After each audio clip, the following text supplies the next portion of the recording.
시간이 되었으므로 함께 묵도드림으로 주일 예배 하나님 앞에 예배하도록 하겠습니다. 기도하겠습니다. 할렐루야. 여호와께 감사하라. 그는 선하시며 그의 인자하심이 영원함이로다. 하나님은 영이시니 예배하는 자가 영과 진리로 예배할지니라.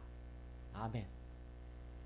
자격 없는 우리를 하나님의 백성 삼으시고 또한 주님의 자녀 삼으시고 이 시간 이렇게 한자리에 모여서 주님 앞에 예배토록 허락하시니 그 은혜 감사합니다. 오늘도 온전히 말씀에 집중하며 주님 떠난 영광 돌리는 귀한 예배 되기를 원하옵나이다. 이 시간 주님께는 영광이고 우리에게는 한없는 은혜의 시간 삼아 주시옵소서. 감사드립니다. 예수님의 이름으로 기도합니다. 아멘. 성시교동문 25번 시편 47편 말씀입니다. 성시교동문 25번 시편 47편 말씀 함께 교독하겠습니다. 성시교동문 25번 시편 47편 말씀 함께 교독하겠습니다. 성시교동문 25번 시편 47편 말씀입니다. 성시교동문 25번 시편 47편 말씀입니다. 너희 만민들아 손바닥을 치고 즐거운 소리로 하나님께 외칠지어다.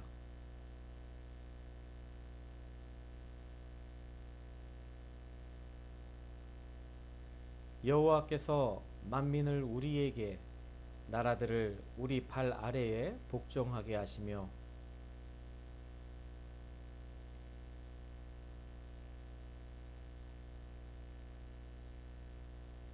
하나님께서 즐거운 함성 중에 올라가시며 여호와께서 나팔 소리 중에 올라가시도다.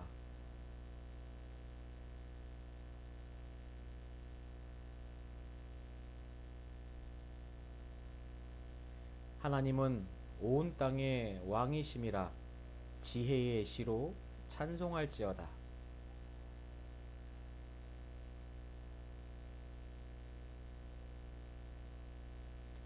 뭇 나라의 고관들이 모임이여 아브라함의 하나님의 백성이 되도다.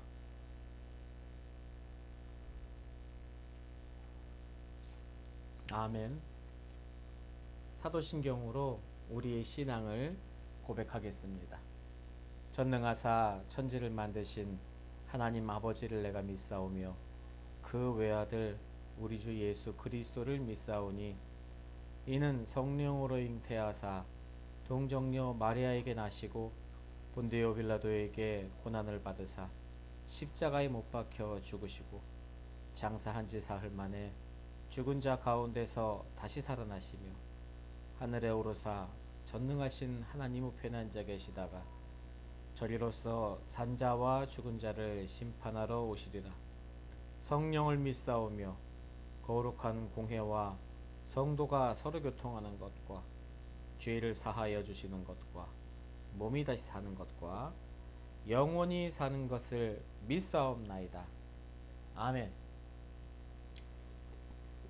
찬송가 176장 찬송가 176장 주 어느 때 다시 오실는지 찬송가 176장 함께 찬송하겠습니다. 찬송가 176장입니다. 찬송가 176장 주 어느 때 다시 오실는지 찬송가 176장입니다. 주 어느 때 다시 오실는지 아는 이가 없으니 등 밝히고 너는 깨어 있어 주를 반겨 맞으라. 주 안에서 우리 몸과 마음이 깨끗하게 되어서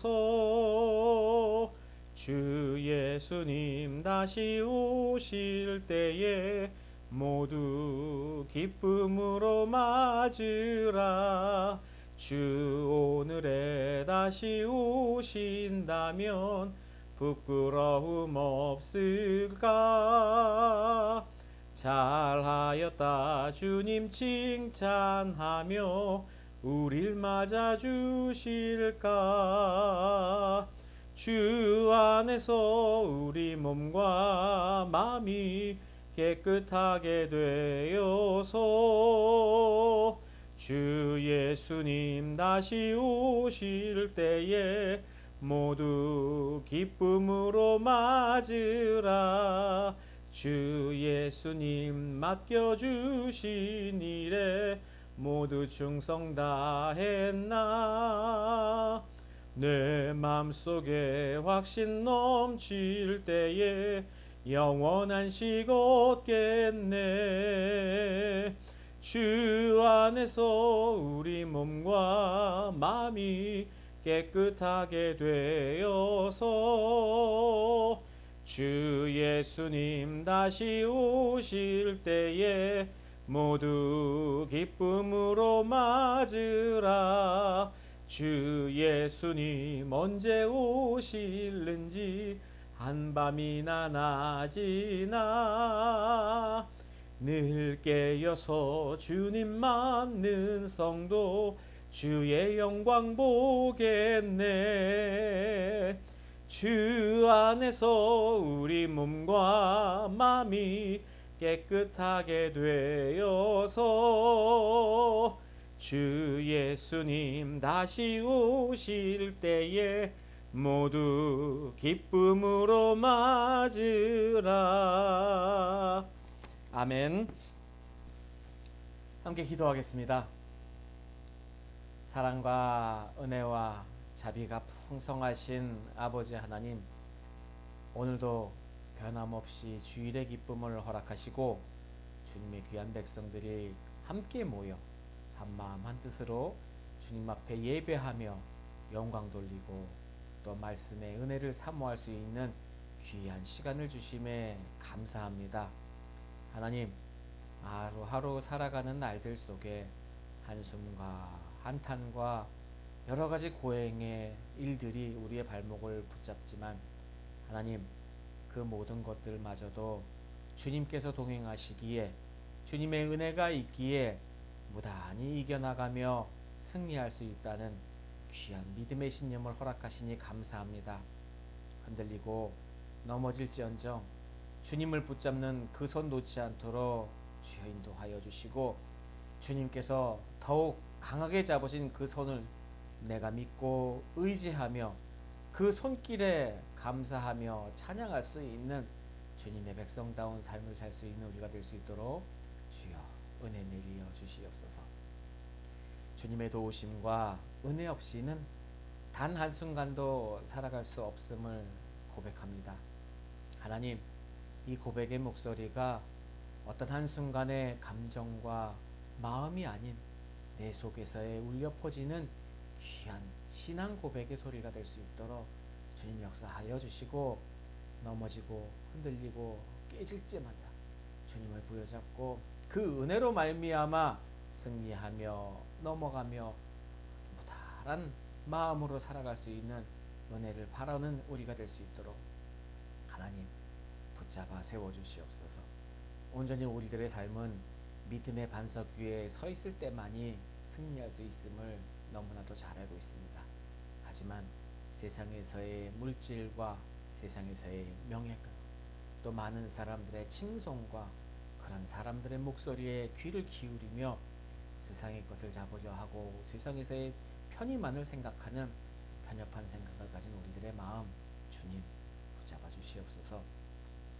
하나님, 주의 은혜로 말미암아 이 모든 세상에서의 아름다운 삶이 가능하다는 것을 다시 한번 깨달을 수 있는 지혜를 허락하여 주시어서 아버지 하나님께서 준비하시고 예비하신 저 천국의 영광을 바라보며 또 주께서 사랑하시는 자녀들을 이 땅에서도 풍성하고 강건하게 살아가시기를 원한다는 그 마음 붙잡으며 주님께서 주실 그 귀한 은혜만 바라보며 살아갈 수 있도록 우리를 힘 가운데 능력 가운데 굳건히 붙잡아 주시기를 간절히 빌고 원합니다.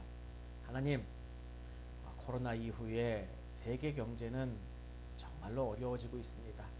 또한 곳곳에서의 전쟁 소리로 인하여서 많은 자원들과 또 수많은 어려움들, 또 강대국 간의 열방 간의 어떠한 이권들로 인하여서 아버지 하나님 점점 살아갈수록 힘든 그런 나날을 보내고 있습니다.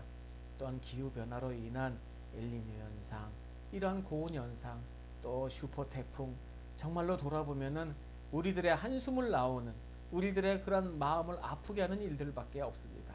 하나님, 이처럼 세상의 것에 귀 기울이지 않도록 세상에서 들리는 어떠한 소리도 모두가 다 우리를 아프게 하고 힘들게 하는 소리라는 것 잊지 않도록 하여 주시고, 오로지 복음, 오로지 말씀, 오로지 예수 그리스도의 보혈의 능력만이 우리를 살게 하시고 우리를 인도하시고 우리를 평강의 길로 이끌어 주신다는 그 귀한 사실을 잊지 아니하는 우리가 될 수 있도록 주님 복 내려 주시옵소서.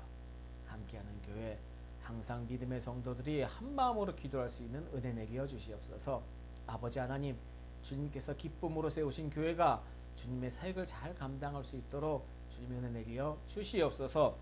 아버지 하나님, 맡기신 사명에 최선을 다하는 우리가 될 수 있도록 허락하시고 욕심내지 아니하고 우리들의 생각과 우리들의 기준으로 만족하는 신앙생활하지 않도록 주님께서 기뻐하시는 믿음 생활과 주를 향해서 달려갈 수 있는 신앙의 성숙을 이뤄나갈 수 있도록 주님 역사하여 주시옵소서.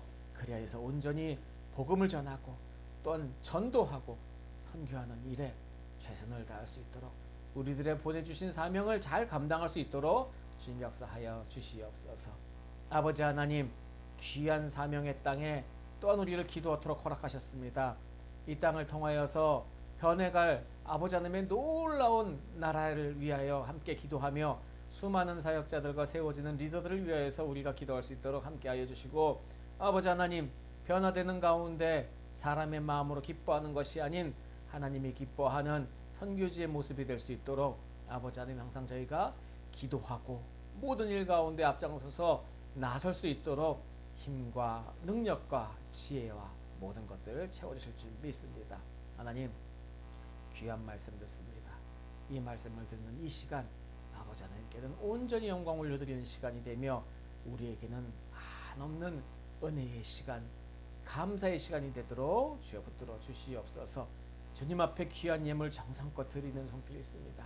하나님, 주 앞에 드리는 것, 주님 앞에 생생되는 것이 아닌 온전히 주님께 내 마음을 드리는 마음이오니 아버지 하나님, 저희들의 중심을 받아주시고 주님의 그 크신 은혜로 채워주시어서 이 세상 살아가는 동안 어려움 당하지 않도록 하여 주시고 또한 주님의 일 사역 감당하는데 힘든 일 없도록 채워주시어서 아버지 하나님, 주님의 주권이 진정 이 땅에 선포되고 전해질 수 있도록 놀라운 역사가 일어나는 사역에 우리들의 작은 것이나마 아버지 하나님 사용되길 원합니다.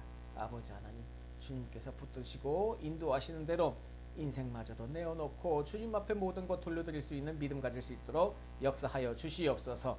말씀 마치는 시간까지, 주님께서 예배 마치는 시간까지 온전히 주님 앞에만 영광 올려드리는 예배가 되길 원합니다. 존귀하신 예수 그리스도 이름으로 기도하옵나이다. 아멘. 오늘 하나님의 말씀은 구약성경 열왕기하입니다. 열왕기하 구약성경 567페이지 열왕기하 5장 1절로 14절까지의 말씀입니다. 구약성경 567페이지 열왕기하 5장 1절로 14절까지의 말씀입니다. 구약성경 567페이지 열왕기하 5장 1절로 14절까지의 말씀입니다. 구약성경 567페이지 열왕기하 5장 1절부터 14절까지의 말씀 찾으신 줄 알고 제가 봉독하도록 하겠습니다. 아람 왕의 군대 나아만은 그의 주인 앞에서 크고 존귀한 자니 이는 여호와께서 전에 그에게 아람을 구원하게 하셨습니다. 그는 큰 용사이나 나병 환자더라. 전에 아람 사람이 패를 지어 나가서 이스라엘 땅에서 어린 소녀 하나를 사로잡음에 그가 나아만의 아내에게 수종들더니 그의 여주인에게 이르되 우리 주인이 사마리아에 계신 선지자 앞에 계셨으면 좋겠나이다. 그가 그 나병을 고치리라 하는지라. 나아만이 들어가서 그의 주인께 아뢰어 이르되 이스라엘 땅에서 온 소녀의 말이 이러이러하더이다 하니 아람 왕이 이르되 갈지어다. 이제 내가 이스라엘 왕에게 글을 보내리라 하더라. 나아만이 곧 떠날새 은 10달란트와 금 6,000개와 의복 10벌을 가지고 가서 이스라엘 왕에게 그 글을 전하니 일렀으되 내가 내 신하 나아만을 당신에게 보내오니 이 글이 당신에게 이르거든 당신은 그의 나병을 고쳐주소서 하였더라. 이스라엘 왕이 그 글을 읽고 자기 옷을 찢으며 이르되 내가 사람을 죽이고 살리는 하나님이냐? 그가 어찌하여 사람을 내게로 보내 그의 나병을 고치라 하느냐? 너희는 깊이 생각하고 저 왕이 틈을 타서 나와 더불어 시비하려 함인 줄 알라 하니라. 하나님의 사람 엘리사가 이스라엘 왕이 자기의 옷을 찢었다 함을 듣고 왕에게 보내 이르되 왕이 어찌하여 옷을 찢었나이까? 그 사람을 내게로 오게 하소서. 그가 이스라엘 중에 선지자가 있는 줄을 알리이다 하니라.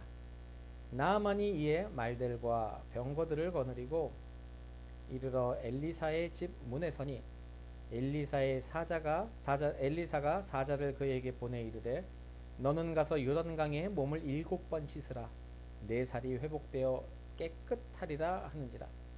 나아만이 노하여 물러가며 이르되 내 생각에는 그가 내게로 나와 서서 그의 하나님 여호와의 이름을 부르고 그의 손을 그 부위 위에 흔들어 나병을 고칠까 하였도다.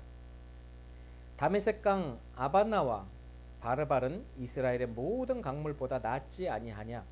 내가 거기서 몸을 씻으면 깨끗하게 되지 아니하냐 하고 몸을 돌려 분노하여 떠나니 그의 종들이 나와서 말하여 이르되 내 아버지여 선지자가 당신에게 큰 일을 행하라 말하였다면 행하지 아니하였으리이까?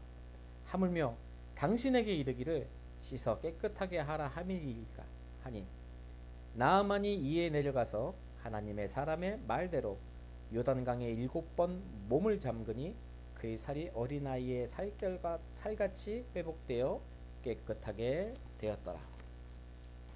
아멘.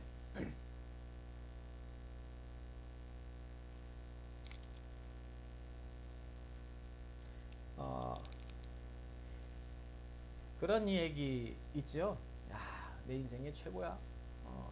내가 살아온 인생 중에서 최고로 뭐 했던 뭐야. 뭐 그런 얘기. 뭐 옛날 내 생의 최고의 순간이 바로 이때야.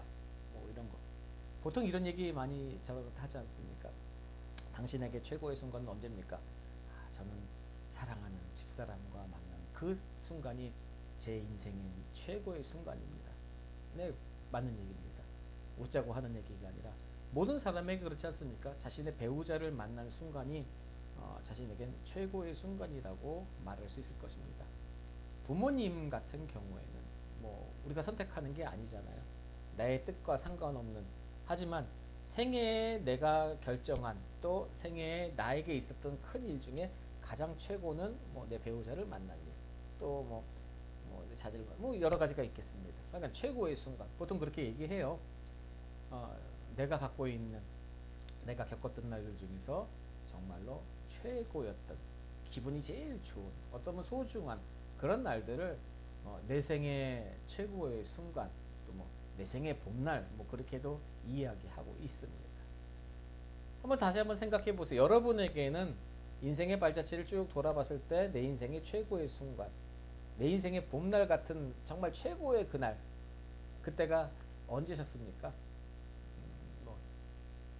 내 인생의 최고, 뭐 대학을 들어간 것, 뭐 직장을 취업한 것, 또 어떤 면허에 합격한 것, 뭐 많겠죠? 다양한 것들이 있을 수 있어요. 자, 그런 인생도 있고, 또 우리가 신앙 안에서도 한번 생각을 해봅시다. 신앙 안에서 우리가 떠올릴 수 있는 내 생애의 최고의 순간은 어떤 순간일까요? 내가 지나온 여러 가지의 신앙생활의 날, 내 신앙생활하면서 만났던 목사님들, 또 성도들, 또 친구들, 뭐 동료들 한번 생각을 해보세요. 그 안에서 있었던 일들 중에서 최고의 순간 과연 뭘까요? 오늘 성경 본문을 보면은 믿는 자에게는 가장 큰 두 가지의 순간이 나오는 것 같습니다. 그게 바로 뭐냐면 구원이라는 상황과 또 선교, 전도라는 사항이죠. 이 두 가지가 가장 큰 잊지 못할 순간이 아닌가 하는 거죠. 내가 복음을 접하고 구원받은 순간, 그것이 얼마나 소중합니까? 내가 주님의 은혜로 복음을 듣고 또 구원받은, 그리고 또요, 내가 그 복음을 다른 사람에게 전해서 그 어떤 사람이 구원받을 수 있도록 내가 통로의 역할을 했다면, 내가 일한 건 아니지만 내가 정말로 복음을 전해서 그가 예수를 알게 되고 그가 정말로 그로 인하여서 하나님의 은혜를 입은 그런 일이 생긴다면 얼마나 참 소중한 생각이고 소중한 일일까. 그런 점에서 믿는 자들의, 그러니까 성도들의 삶에서 각자 개개인의 최고의 순간은 구원받은 순간, 또 내가 복음을 전해서 이렇게 전도했던 순간이라고 이야기할 수 있을 거라는 거죠. 오늘 말씀을 통해서 우리도요, 각자 개개인의 내 생애의 최고의 순간을 다시 한번 정리해 보시기 바랍니다. 그래서 그 일을 통해서 우리가 그냥 감사가 아니라 그 감사점을 가지고 두고두고 감사한, 정말로 감사해야 감사죠.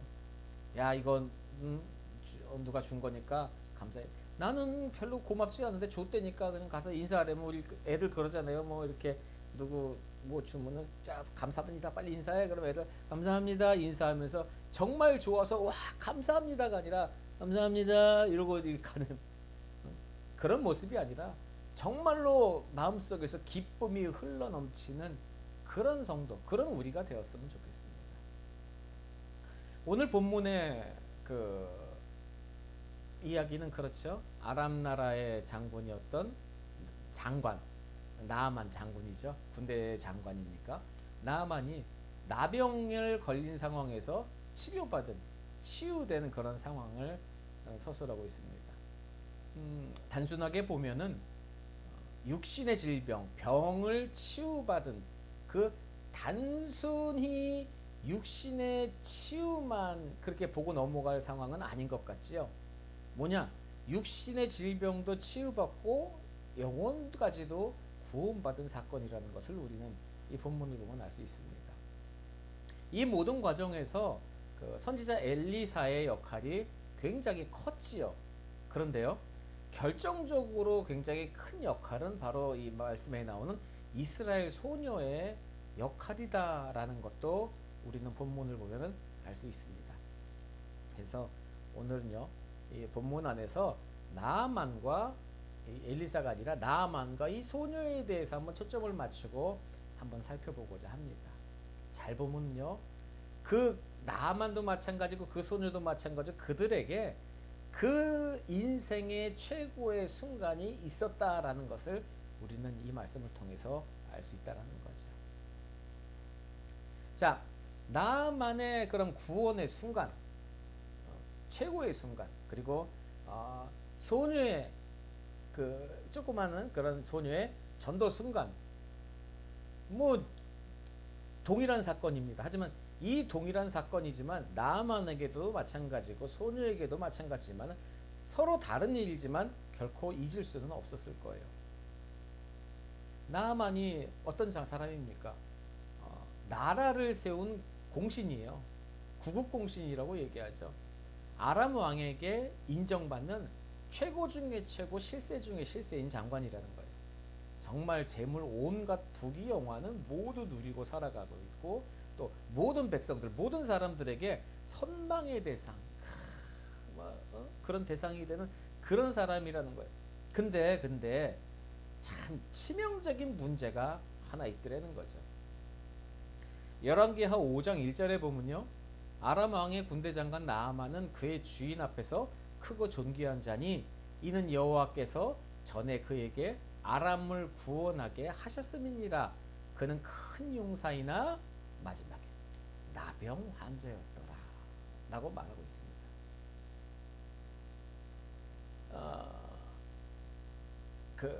남부러울 게 없었어요.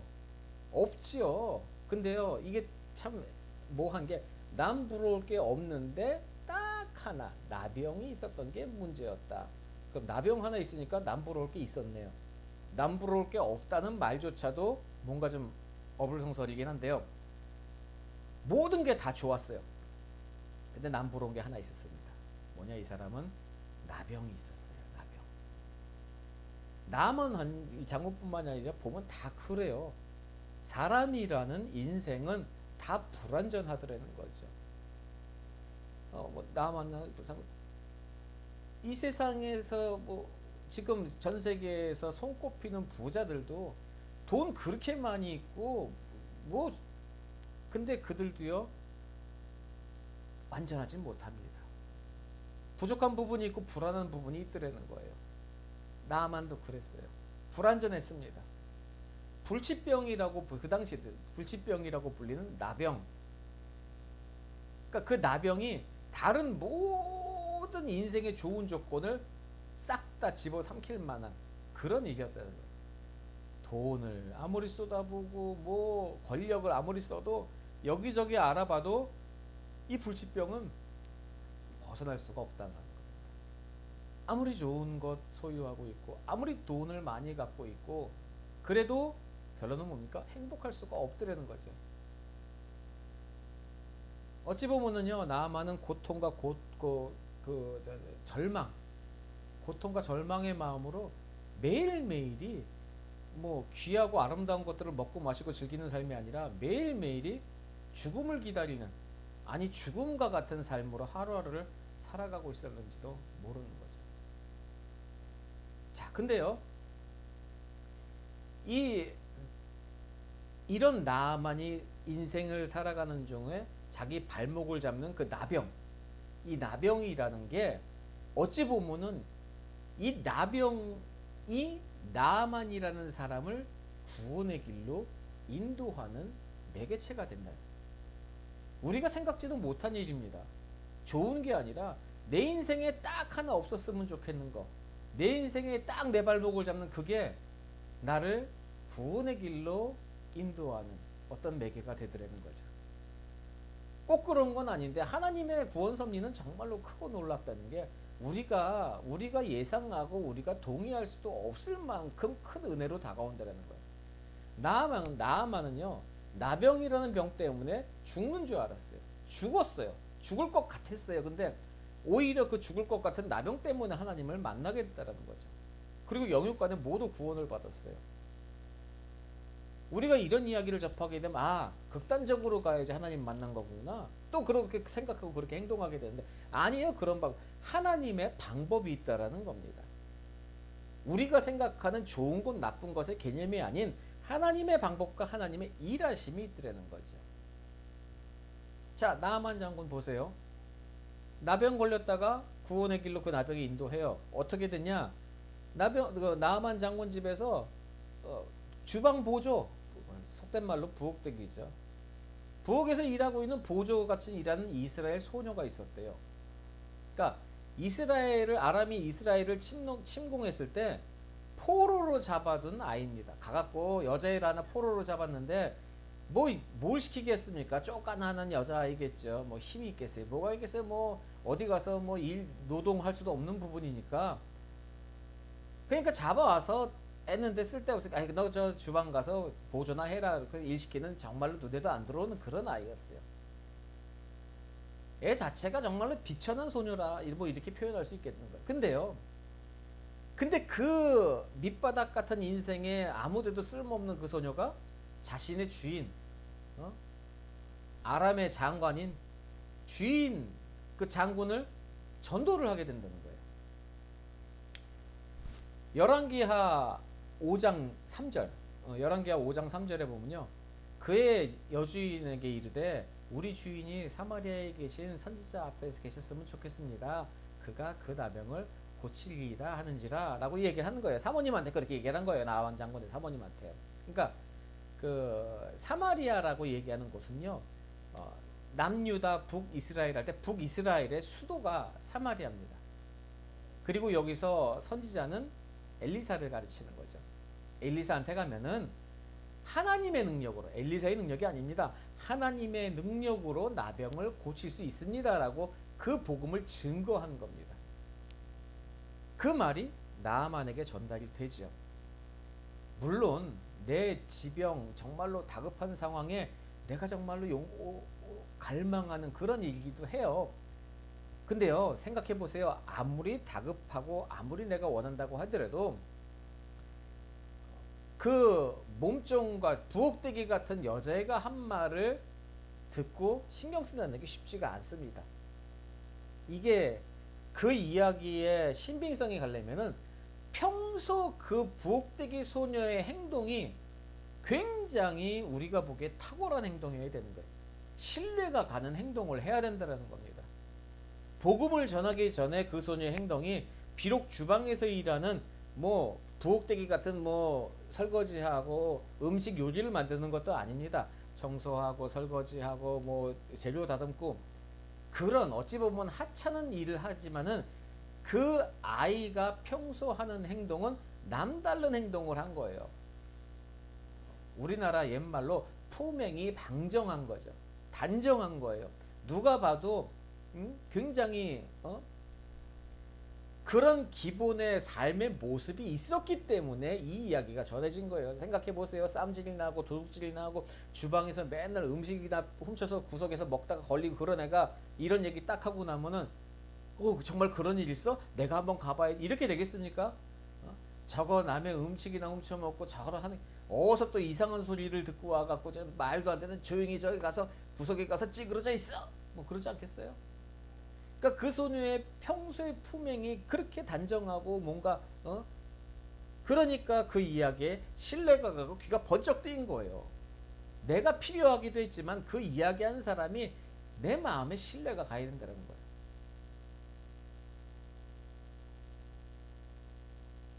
소녀도 그래요. 자기는 지금요 여기에 일하러 온 게 아닙니다. 여기 필리핀 사람들은 외국에 헬퍼로 많이 나가요. 집안일 봐주는 거죠. 살기가 어려우니까 그런 직장을 구해서 나가서 일을 하고 있습니다. 지금 여기서 이 헬퍼 나가는 것처럼 이 소녀가 지금 헬퍼로 외국에 취직한 게 아니에요. 소녀는 지금 붙잡혀 갔어요. 포로입니다. 끌려갔습니다. 부려먹김을 당하는 사람이에요. 임금을 받는 것도 아니고 무슨 뭐 능력을 인정받아서 출세하는 것도 아니고 나를 부리는 난 노예고 주인인데 그 주인이 아프다는 마음을 이 소녀는 인간적으로 다가갔다는 거죠. 밉고 정말로 마음에는 그러지만은 용서하고 하지만 자기가 정말로 한 마음으로 그 주인을 섬겼다는 게 여기서 알 수 있는 겁니다. 저거 죽든 말든 뭐 내가 노예면은 뭐 상관이 있겠습니까? 그러니까 이게 모두가 다 복합적인 거예요. 나아만 장군이 평상시에 그 나아만 장군과 그 부인이 평상시에 이 소녀나 모든 그 일꾼들에게 굉장히 잘해준 거죠. 굉장히 인간적인 모습으로 서로가 최선을 다했고요. 이 소녀도 자신의 자리에서 최선을 다하고 있는, 그러니까 서로 간에 그 모습에 감동이 있었기 때문에 이 소녀도 그런 말을 해서 이렇게 좀 얘기해서 우리 그 선지자님 만나뵈서 하나님의 은혜로 고침을 받았으면 좋겠어요. 진심으로 나온 소리입니다. 내가 소개해 줄 테니까 나한테 100만 원만 주시면 내가 어떻게, 지금 그 수수료 먹자고 얘기가 아니고요. 나만 장군도 소녀의 이야기에 대해서 감동이 있고 그런 마음이 있더라는 거죠. 어쨌든 이렇게 해서 나아만이 엘리사의 선지자를 만나러 이스라엘로 떠나게 됩니다. 왕의 허락을 받아요. 그리고 왕이 또 친서까지도 줘요. 그 친서를 가지고 선물도 바리바리 싸서 어떻게 보면 아람의 2인자입니다. 왕 다음의 세도를 갖고 있는 그런 2인자로서 곧바로 이스라엘 왕한테 찾아갑니다. 그리고 다짜고짜 서류를 내밀죠. 친서를 내밀고 자, 내 이거 이렇게 얘기했으니까 빨리 내 나병을 고쳐 주쇼, 이렇게 얘기를 하는 거예요. 그러니까 왕이 당황합니다. 이게 말이 되는 소리야. 나병 걸린 사람이 와서 이게 고쳐달라고, 내가 무슨 수로 이거를 해. 아유, 이건 분명히 말도 안 되는 소리를 가지고 지금 침략할 그런 거리를 찾고 있구나, 그렇게 생각을 해요. 왕이 막 어쩔 줄을 모르고 막 힘들어합니다. 그러니까 그 이스라엘 왕의 소식을 들은 엘리사가 이제 왕한테 끌어서 자기한테 보내라고. 그렇게 해서 나아만이 엘리사를 찾아간 거예요. 근데 찾아갔더니 어때요? 나 보지도 않아요. 코빼기도 안 베요. 밑에 몸종 딱 내보내서 얘기시키는 거예요. 가서 요단강에 가서 몸 7번 씻으라. 근데요, 정확히 얘기하면 몸 7번 씻으라는 게 아니라 몸 7번 담갔다 뺐다 담갔다 뺐다 이러한 거예요. 그러니까 그 이야기 듣고 나니까 나아만 화가 버럭 납니다. 내가 평상시에 씻질 않는 사람인 줄 아나 이게. 그럴 수도 있겠죠. 요단강 물이요, 굉장히 조그맣고 흙탕물이고 더럽습니다. 깨끗한 건 아니에요. 그러니까 아람 나라에 훨씬 더 아름답고 푸르고 강물들이 훨씬 더 많아요. 첫 번째 마음이 상한 게 아람의 2인자인 자기가 왔는데 코빼기도 안 뺍니다. 영접하지 않았어요. 그리고 나서 아래 것 딱 내보내더니 흙탕물에다가 몸 넣었다 뺐다 7번 하라고 하니까 사람이 화가 날만 하는 거죠. 돌아가려고 합니다. 근데 그때요, 종들이 만류합니다. 참 대단한 사람이에요. 그 여종뿐만, 그러니까 나아만 장군이 그 여종만 되게 이뻐서 이뻐해 준 게 아니라 모든 종들에게 다 해준. 종들이 만류한 이유가 뭡니까? 주인님, 더 큰 일을 요구해도 따라서 할 거 아니에요. 근데 가서 몸 씻어라 넣었다 뺐다 하는 게 뭐가 어려워요. 가서 해보면 되는 거 아닙니까? 이렇게 화내고 돌아간다고 우리가 뭐 대안이 있어요? 그러니까 그 말을 듣고 보니까 맞긴 맞는데, 어떤 나라의 2인자입니다. 아람 나라의 2인자가 종 얘기를 듣고 그 말에 고개를 끄덕끄덕인다는 게 쉽지 않은 일이거든요. 평상시의 행동이 다시 나오는 거예요. 어떻게 지냈는지, 이 나아만 장군의 인성이 어땠는지 알 수 있다라는 겁니다. 하여간 그래서 그 이야기 듣고 나아만은 뭡니까? 선지자의 말에 순종합니다. 그 말은 무슨 말이에요? 하나님의 명령입니다. 선지자의 음성, 선지자를 믿고 한 게 아니라 선지자의 말의 의미를, 하나님 말씀대로 순종한 거예요. 그의 마음에 겨자씨만 하지만 분명히 작고 단단한 믿음의 싹이 틔어지고 있었던 거죠. 그게 어떻게 됩니까?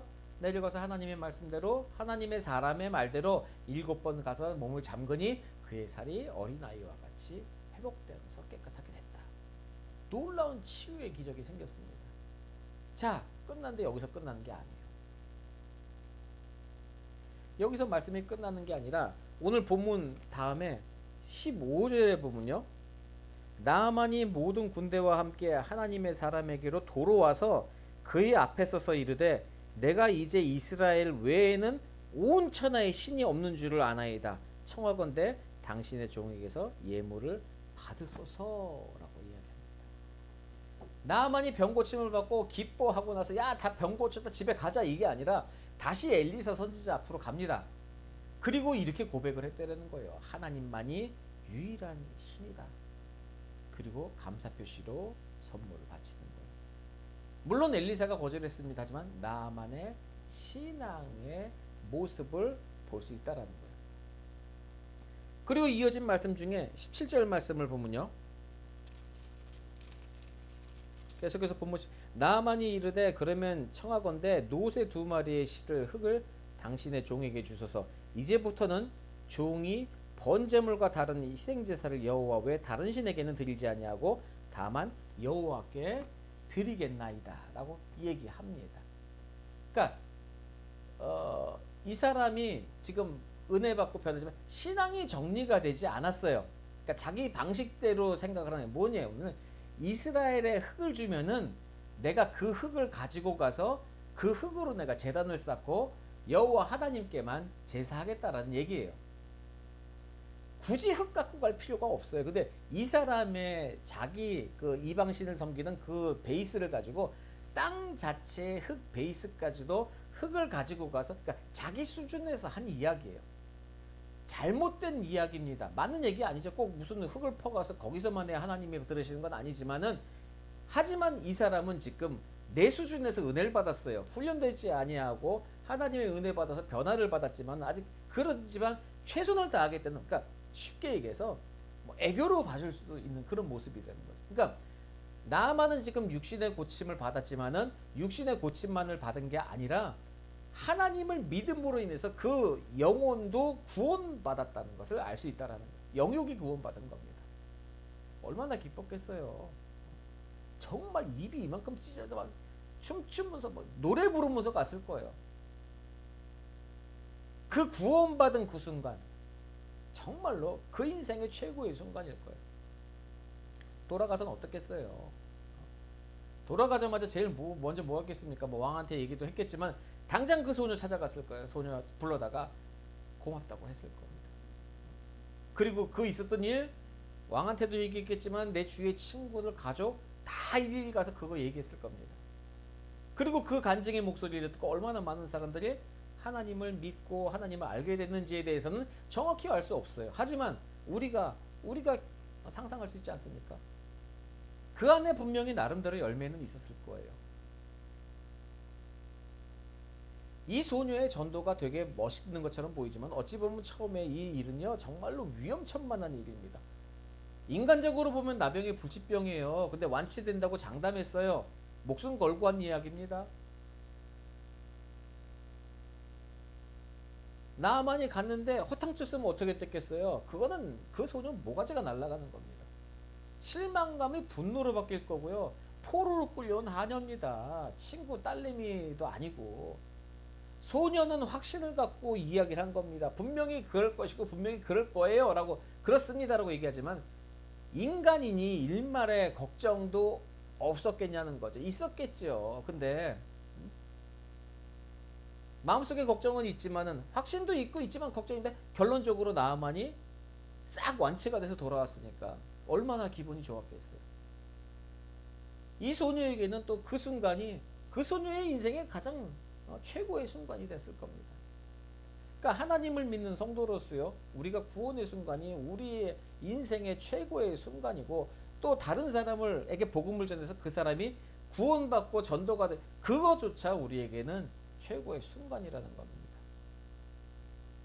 성경을 보면요, 그리고 기독교 역사를 이렇게 보면요, 이런 사실을 우리는 볼 수가 있어요. 그러니까 구원받은 순간, 그리고 전도에서 다른 사람들을 구원한 그 순간은 절대로 잊을 수가 없는 그런 감사의 순간, 감격의 순간이에요.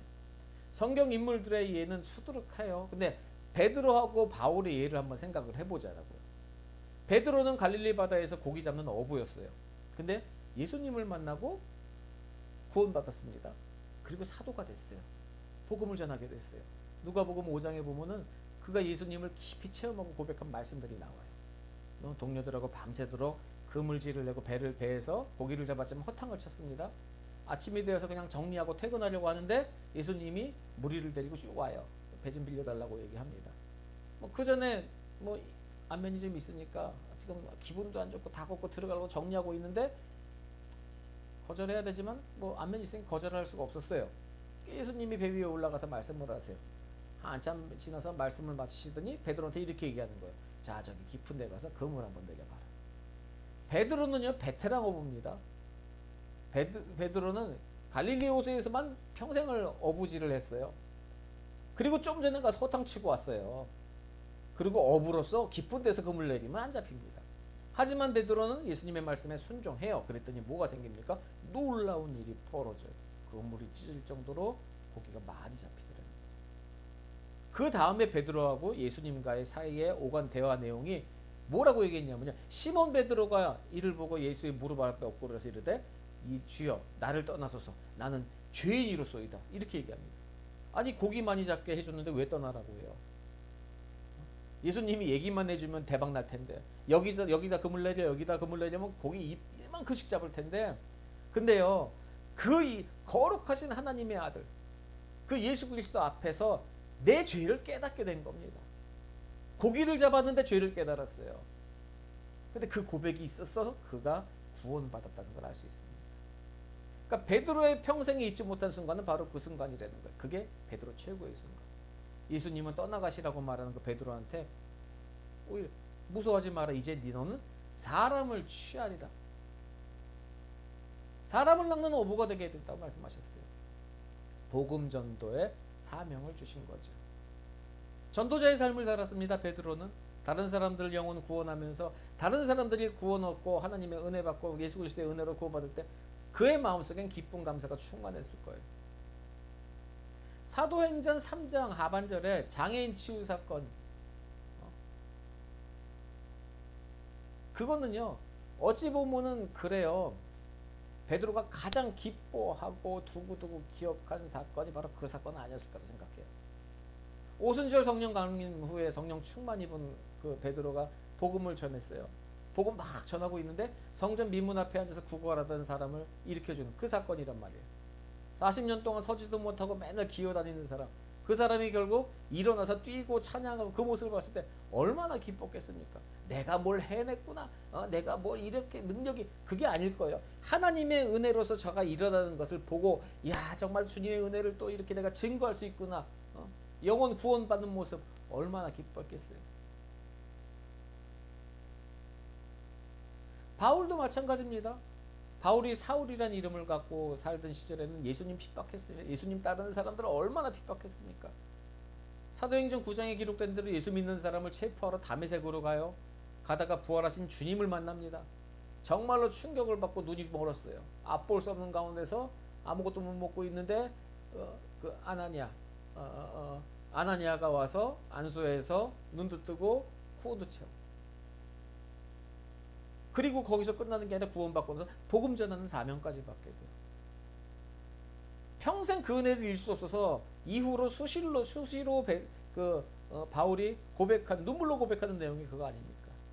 내가 전에는 비방자요 박해자요 폭행자였으나 도리어 긍휼을 입은 것은 내가 믿지 아니할 때 알지 못하고 행하였음이라. 우리 주의 은혜가 그리스도 예수 안에 있는 믿음과 사랑과 함께 넘치도록 풍성하였도다. 이런 고백할 때마다 그 바울은 베드로 도상에서 만났던 예수님 만났던 그 일을 기억하면서 감사한 거예요. 그때 나를 만나 주셔서 내가 이런 큰 은혜를 받고 구원받고 정말로 하나님의 사역을 감당하고 예수 그리스도의 복음을 전할 수 있었단 말이죠.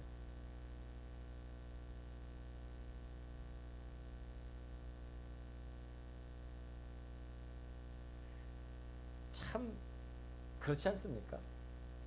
우리 생애의 최고의 순간, 많은 이들에게는 최고의 순간들이 있습니다. 하지만 정말로 그 최고의 순간을 단순히 내가 기뻐하고 내가 어떤 이득을 보고 내가 세상에서의 열심을 내어서 성공하면은 누리는 성취감들이 있습니다. 네, 그런 거 나쁘지 않아요. 좋죠. 있어야죠. 우리들이 뭘 하든지 간에 그것에 대한 성취감이 있고 그것에 대한 결과가 나오고 그런 것들로서 사람들은 살아가는 힘을 얻습니다. 그런데 믿는 자로서의 우리가 구원을 받았던 그 구원의 시간, 그 시간은 그 무엇과도 바꿀 수 없는 우리 생의 최고의 순간이 될 수가 있습니다. 최고의 순간입니다. 그리고 그것과 맞 견줄 만한 내가 복음을 전해서 그 복음을 듣고 그리스도를 만나고 하나님을 만나서 구원받은 사람들을 내가 내 눈으로 본다면 그것 또한 최고의 기쁨의 순간이 된다는 거죠. 내가 무엇을 했구나가 아니라 하나님이 나를 통해서 일하시는구나. 하나님의 일하심을 내가 내 눈으로 보는구나. 영적인 우리들의 최고의 순간은 내가 구원받고 구원받는 자들을 위해서 내가 복음을 증거하는 그런 열정적인 삶을 살아야 한다라는 겁니다. 내일 뭐 먹을까? 모레 뭐 먹을까? 어떻게 하면 돈을 많이 벌을까? 어떻게 하면 좋은 직장을 갈까? 그런 삶으로서 인생 낭비하면서 살아가는 것이 아니라 내가 있는 이곳에서 복음을 전하기 위해서 우리들이 어찌 살아야 할까? 하나님이 내가 어찌 행동하는 것을 기뻐하실까? 나에게 주신 그 지상 최대의 사명인 복음 증거, 복음 선포, 이 삶을 위하여서 내가 어떻게 살아가야 할까? 주님은 무엇을 기뻐하실까? 그것을 먼저 생각하며 걱정 근심, 내가 사는 것에 대한 걱정 근심 말고 하나님의 나라와 하나님께서 살아가시는 모든 것 주장하시는 삶대로 내가 가려면은 하나님이 채워주셔야 되고 하나님이 이끌어주셔야 되는데 난 할 줄 모르니까. 하지만 제시하시고 이끄시는 대로 나는 최선을 다하면 되는 거예요. 우리 그런 삶, 그런 인생 사시는 여러분 되시기를, 매일매일이 내 생의 최고의 순간이 되신 여러분이 되시기를 주님의 이름으로 축원합니다. 기도하겠습니다. 아버지 하나님의 그 크신 은혜를 감사합니다. 하나님, 나 구원하시고 자녀 삼아주신 그 놀라운 하나님의 은혜, 내 인생의 최고의 순간이라고 고백하며 하루하루 감사함으로 살아가는 우리들에게도 이후에 저 천국의 영광 바라보며 주와 동행하는 삶만을 바라보며 살 수 있는 용기와 힘도 허락하여 주시옵소서. 복음을 증거하며 수많은 이들에게 복음을 외치는 삶을 살 수 있는 용기를 허락하여 주셔서 세상의 기준에 살지 아니하고 하나님의 마음에 합한 삶을 살 수 있도록 붙들어 주시옵소서. 감사드립니다. 예수님의 이름으로 기도합니다. 아멘. 네, 교회 소식입니다. 오늘 단전이 될 뻔했는데 아직까지는 별 문제가 없는 것 같습니다. 기도해 주시고요. 이제 계속해서 필리핀 옆에서 태풍은 생겨납니다. 이쪽으로 지나가는 건 없는데 그래도 날씨가 비가 많이 왔다가 안 왔다가 계속 그러니까 좀 건강이나 여러 가지 부분에서 선교사님도 그렇고 모든 이들이 살짝 감당할 수 있도록 기도해 주시기 바랍니다. 지난 주간에 우리 한국에서 멤버도 오셔서 워십도 가르쳐 주시고 정말로 큰 아이들에게 힘이 됐습니다. 한국의 고전 무용을 함께 몸으로써 찬양하면서 몸 찬양을 하는 경험 돌리고 또 이들의 삶 속에서 어떤 목표와 원동력이 됐습니다. 우리는 잠시 와서 이들에게 조그만 도움을 준 것 같지만은 이곳의 땅에서의 젊은이들은 인생이 바뀌어가고 있습니다. 기도해 주시고 단순히 지금의 밥 한 그릇 동전 몇 개가 이들의 인생을 바꾸는 것이 아니라 이들의 머리가 깨이고 비전이 생기고 하나님의 일하심과 하나님의 동행하심을 느낄 수 있는 동일한 마음을 허락하여 주셔서 이 땅도 얼른 하나님의 귀한 은혜로서 편안하고 행복한 주의 자녀의 삶을 사는 땅이 될 수 있도록 함께 기도해 주시기 바랍니다. 축도로 예배 마치도록 하겠습니다. 우리를 구원해 주시는 예수 그리스도의 은혜와 하나님 아버지의 극진하신 사랑하심과 성령의 교제하시는 복이 아버지 하나님께 감사하며 복음을 전하며 항상 예배하는 우리 모두와 주님의 교회 온 성도 위에 영원토록 함께 있을지어다. 아멘.